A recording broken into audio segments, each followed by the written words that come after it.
All right, I'm back at the tiny house in the middle of the woods. As you can see, it's extremely sunny and hot out today. So let me just get into this video. Let me put my phone somewhere on this cup. Is it gonna stay? Hope that stays. Yeah. Sorry, it is like 90 degrees. It's very hot out today. So I'm making this video because I wish I would have known this earlier. And this issue that I'm going to talk about left me in a really bad place for years. And that place was indecision.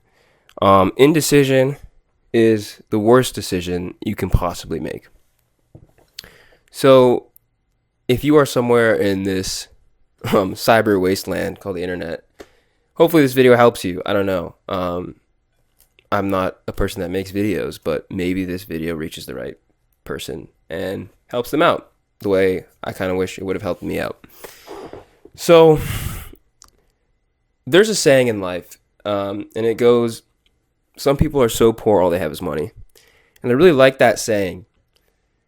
And for me, I invested a decent chunk of change into this project. It's been something I've wanted to do for over 15 years, right? Like, it was really a promise I needed to keep to my much younger self.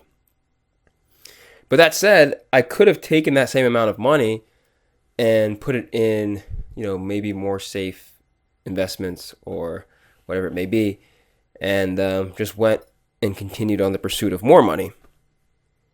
But I didn't. I went and bought just a bunch of raw land. Like, this was all trees, no power, no water, no electricity. Sorry, I need to turn the AC on. I'm like dying in here.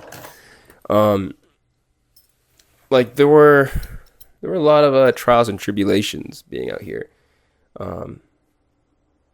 So yeah, nonetheless, like, I took the risk. I rolled the dice, and I didn't go into this thinking I would make really any money. And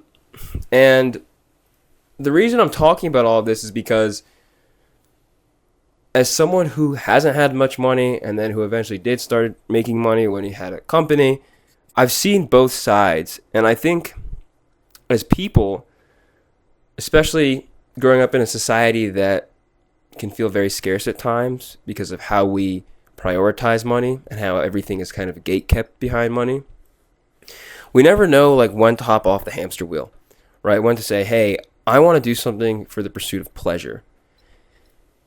And gosh, you'll never get permission to do that, right? You have to give that permission to yourself. And so for me, I took the risk, and I didn't get filthy rich doing this, but somehow still ended up making money doing this project, right? This house is ranked for almost 2 years now in either the top 1% or top 5% of properties in this whole area. And that's great. Like, I actually don't really care that much because I built it for myself, but nonetheless, that's great. And in building this, even though I didn't make a ton of money, the payout I got from this, despite it not making me nearly as much as a bunch of other things have in the past and could have in the future. Wait, what was I saying? Sorry. Yeah, despite this not making me nearly as much money as a lot of other things have, it still has paid out better than anything I've ever done in my life. When I look at things holistically, and I still consider it the best, if not one of the best things I've ever done in my life. Second to, like, being born, I guess. So yeah, when you pursue something you're passionate about, you learn a lot about yourself. You learn a lot about just, like, random stuff too. And you need that in order to live an actual life rather than just live a job. So to whoever's watching this, I would be very open-minded and real with yourself and ask if you actually do have enough money. Because for a lot of us, the amount of money we need to take that leap of faith is probably a lot less than we think it is. And when you take that leap of faith, you develop so much as a person in ways money couldn't have developed you. And you take that leap of faith towards passion. And in developing in said ways, you create a version of yourself that can make way more money than you previously could have. So the money will come, right?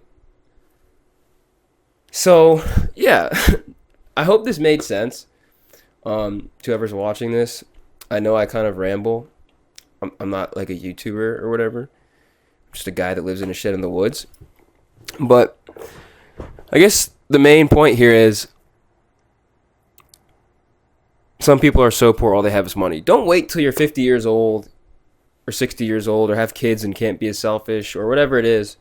Not that you're washed up at 50 or 60, by the way. You're never too old, I guess. But don't wait till you don't have a whole lot of time or resources or whatever on your side to go and live an actual life and try to pursue your passions, because you're going to die like before you know it. And life can't be all about money. Otherwise, like, what's the point of being alive? Like, I might as well just die. Yeah, I'm not farting, by the way. It's these the leather seats on my overalls. All right, well, that's it. Goodbye.